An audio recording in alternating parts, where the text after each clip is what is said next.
Assalamualaikum warahmatullahi wabarakatuh. Yang kami hormati Ibu Kepala TK Harmonis, yang kami sebut nama beliau Ibu Julfa Panigoro SPD. Yang kami hormati teman-teman guru PNS maupun non-PNS yang sempat hadir pada kegiatan sosialisasi ini.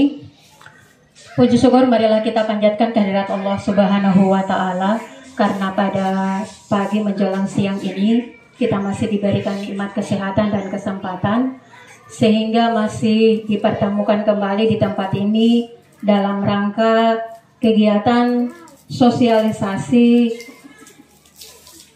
materi budaya positif yang akan disampaikan langsung oleh saya sebagai calon guru penggerak Angkatan 5 Kabupaten Bonepolango. Salawat dan taslim semoga senantiasa tercurah kepada junjungan kita Nabi besar Muhammad Sallallahu Alaihi Wasallam, Nabi yang beroleh berkah dan rahmat kepada keluarganya, sahabatnya, dan insya Allah rahmat tersebut sampailah kepada kita yang masih setia mengikuti ajaran beliau. Bapak Ibu yang kami hormati, apa kabar semua ibu-ibu? Alhamdulillah. Terima kasih banyak yang kami sampaikan kepada ibu-ibu yang sudah menghargai undangan kami. Walaupun kami tahu kita memiliki banyak aktivitas dan kesibukan di lembaga masing-masing, tapi alhamdulillah ibu-ibu masih menyempatkan diri menghargai undangan kami pada pagi menjelang siang ini. Sebenarnya tidak banyak yang akan kami sampaikan dalam kegiatan sosialisasi ini.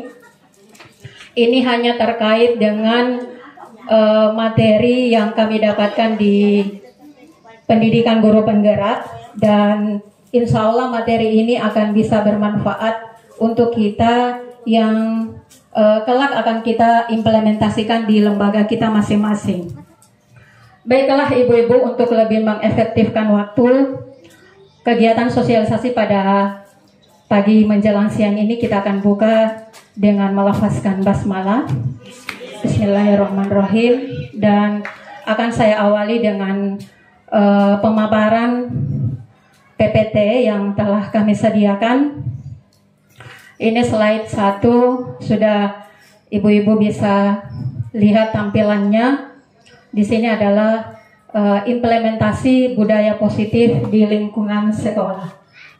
Untuk budaya positif yang di sekolah, tentu kita sudah tahu bersama bahwa banyak budaya positif yang telah kita laksanakan di sekolah. Di antaranya kalau kita di TK itu budaya positif memberi salam dan menjawab salam. Nah, di sini saya mengangkat satu budaya positif, yakni disiplin. Disiplin berasal dari bahasa Latin, yakni disciplina, yang artinya belajar.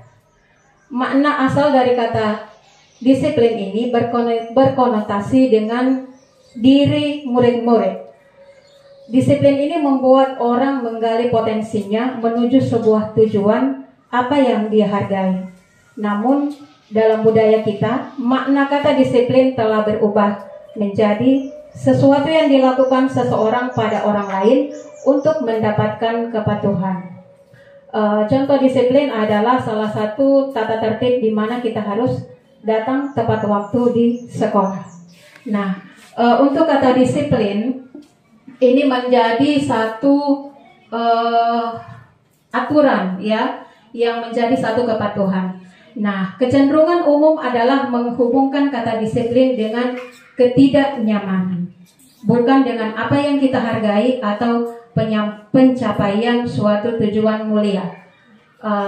Ini artinya bahwa ketidaknyamanan di sini berarti di mana kita tidak melaksanakan disiplin ini dengan bagus, bahwa kita terkesan tidak nyaman, ya, seperti kita terlambat ke sekolah. Tentu kita merasa diri, kita sudah terlambat. Jadi perasaan tidak nyaman itu pasti akan timbul. Nah, di sini ada yang namanya disiplin positif. Dan disiplin positif ini berkait langsung dengan teori kontrol dan teori pilihan. Nah, ini atas pendapat dari Dr. William Glasser. Ada beberapa yang dinamakan dengan teori kontrol. Yang pertama, makna disiplin itu belajar kontrol diri dengan menggali potensi kita agar tercapai tujuan yang mulia, yaitu sesuatu menjadi seseorang yang kita inginkan berdasarkan nilai-nilai yang kita hargai. Nah, untuk dilema posisi kontrol, 1 penghukum, 2 pembuat rasa bersalah, 3 teman, 4 pemantau, 5 manajer. Ibu-ibu yang saya hormati, sebenarnya 5 posisi kontrol ini adalah posisi kontrol yang terjadi di setiap guru. Kemudian 5 kebutuhan dasar manusia. Nah, untuk 5 kebutuhan dasar manusia itu yang pertama penguasaan, yang kedua kasih sayang dan rasa diterima, yang ketiga kesenangan dan kebebasan. Nah, ini adalah perubahan paradigma teori kontrol. Yang pertama ini sebagai ilusi ya. Yang pertama guru mengontrol murid. Yang kedua bahwa kritik dan membuat orang merasa bersalah dapat menguatkan karakter. Yang ketiga bahwa semua penguatan positif efektif dan bermanfaat. Dan yang keempat bahwa orang dewasa memiliki hak untuk memaksa. Nah, ini saya sampaikan ada beberapa nilai kebajikan universal. Yang pertama, nilai-nilai kebajikan universal itu adalah sifat-sifat positif manusia yang merupakan tujuan mulia yang ingin dicapai di setiap individu. Nilai-nilai tersebut bersifat universal. Yang pertama, setiap perilaku perbuatan memiliki suatu tujuan. Itu seperti apa yang disampaikan oleh Dr. William Glasser. Kemudian dengan mengaitkan nilai-nilai kebajikan yang diyakini seseorang, maka motivasi intrinsnya akan terbangun. Ini sesuai dengan pendapat dari Diana Gosen. Kemudian nilai-nilai kebajikan yang ingin dicapai oleh setiap anak Indonesia kita kenal dengan profil pelajar Pancasila. Dan yang berikut adalah ini adalah nilai-nilai kebajikan yang harus kita terapkan. Yang pertama, beriman bertakwa kepada Tuhan Yang Maha Esa dan berakhlak mulia. Yang kedua adalah mandiri, bernalar kritis, berkebinekaan global, bergotong royong dan kreatif. Nah, di sini restitusi adalah proses menciptakan kondisi bagi murid untuk memperbaiki kesalahan mereka, sehingga mereka bisa kembali pada kelompok mereka dengan karakter yang lebih kuat.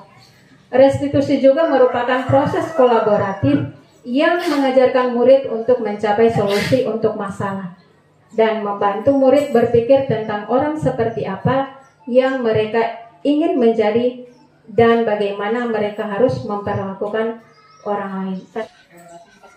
Nah, ini adalah ciri-ciri dari restitusi. Ciri-ciri restitusi yang pertama, restitusi itu bukan untuk menebus kesalahan, namun untuk belajar dari kesalahan. Yang kedua, memperbaiki hubungan. Dan yang ketiga, tawaran bukan paksaan. Yang keempat, restitusi menuntun untuk melihat ke dalam diri. Dan yang kelima, restitusi mencari kebutuhan yang mendasar. Kemudian, restitusi adalah cara yang paling baik. Restitusi juga fokus pada karakter bukan tindakan. Dan 8, restitusi fokus pada solusi. Restitusi juga mengembalikan murid yang berbuat salah pada kelompoknya. Restitusi ini seperti kita mencari solusi kepada anak yang pertama dia datang terlambat. Nah, dari sini bisa timbul apa yang dinamakan restitusi, yaitu kita mencari tahu dulu apa penyebab dia terlambat. Ketika guru memberikan satu hukuman tanpa ada klarifikasi terlebih dahulu, itu merupakan hal yang kurang bijak. Nah, restitusi ini adalah cara yang paling bagus, yang paling baik yang harus kita lakukan untuk memperbaiki keadaan yang telah terjadi baik di dalam kelas maupun di luar kelas. Ini menurut Ki Hajar Dewantara, merdeka itu artinya tidak hanya terlepas dari perintah, akan tetapi juga cakap buat memerintah diri sendiri. Nah, ini adalah contoh-contoh budaya positif. Yang pertama itu lingkungan yang positif.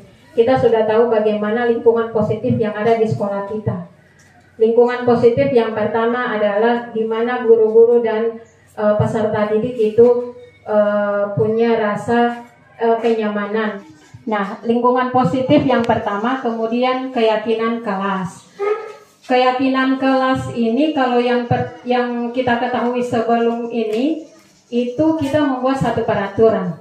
Contoh, pada saat proses pembelajaran tidak ada anak yang sementara makan, tidak ada anak yang bermain. Ini satu peraturan yang kita buat di dalam kelas kita. Yang dinamakan peraturan itu akan diganti dengan keyakinan kelas. Keyakinan kelas itu adalah bentuk kerjasama antara guru dengan peserta didik. Apa yang mereka mau kita akan tampung dan itu akan kita diskusikan dan kita musyawarahkan dengan anak-anak. Dan ketika menerima materi ini, kami merasa apa yang kita lakukan di kelas itu banyak yang keliru. Banyak yang tidak berpihak pada kondisi dan karakter anak. Nah, saya bersyukur dengan adanya materi-materi yang ada di Guru Penggerak ini memberikan banyak pencerahan kepada saya khususnya, dan insya Allah teman-teman bisa mengikuti dan bisa mendapatkan materi ini, dan ini bisa menjadi satu proses pembelajaran juga untuk kita. Nah, ini adalah kebutuhan dasar manusia. Yang pertama kasih sayang dan rasa diterima, yang kedua penguasaan, yang ketiga kesenangan, dan yang keempat adalah kebebasan. Nah, ini yang namanya segitiga restitusi. Segitiga restitusi ini bukan hanya sekedar gambar segitiga, tapi ini adalah bentuk langkah-langkah yang akan kita lakukan ketika kita menghadapi satu permasalahan yang ada di sekolah. Ini yang pertama itu validasi kebutuhan. Validasi kebutuhan itu adalah kita mengidentifikasi dulu apa yang terjadi di anak. Itu contoh tadi, dia sering terlambat. Nah, kita menanyakan dulu apa masalah, apa kendalanya sampai ia terlambat. Kemudian menanyakan keyakinan. Nah, untuk menanyakan keyakinan di sini adalah nilai-nilai apa yang telah kita sepakati. Kemudian yang terakhir adalah menstabilkan identitas. Kita meyakinkan dia atau menstabilkan identitasnya itu dengan cara dimana kita memberikan satu penguatan kepadanya bahwa setiap orang pasti melakukan kesalahan. Kemudian kamu bukan satu-satunya orang yang pernah melakukan kesalahan ini. Nah, itu adalah beberapa materi yang telah saya sampaikan perihal dengan budaya positif yang ada di sekolah. Ibu-ibu yang saya hormati, mungkin memadai sudah apa yang saya sampaikan pada pagi menjelang siang ini, dan jika ada ibu-ibu yang ingin bertanya atau belum jelas tentang materi yang telah disampaikan tadi, kami mempersilakan kepada ibu-ibu kita sharing saja dengan apa yang telah saya sampaikan tadi. Ibu-ibu yang kami hormati, kiranya hanya demikian yang bisa saya sampaikan, dan jika sudah tidak ada lagi pertanyaan dari ibu-ibu, kami akan mengakhiri kegiatan ini. Dan sebelumnya sekali lagi saya menyampaikan banyak terima kasih kepada ibu-ibu yang telah menghargai undangan kami datang di tempat ini untuk mendengarkan sosialisasi dari saya secara pribadi. Dan saya juga mengucapkan banyak terima kasih kepada Ibu Kepala TK Harmonis yang telah menyiapkan tempat dan ada CD-nya sudah disiapkan juga. Saya sangat bersyukur ini sudah diapresiasi dengan baik. Semoga apa yang saya sampaikan bisa bermanfaat. Billahi taufiq wal hidayah. Wassalamualaikum warahmatullahi wabarakatuh.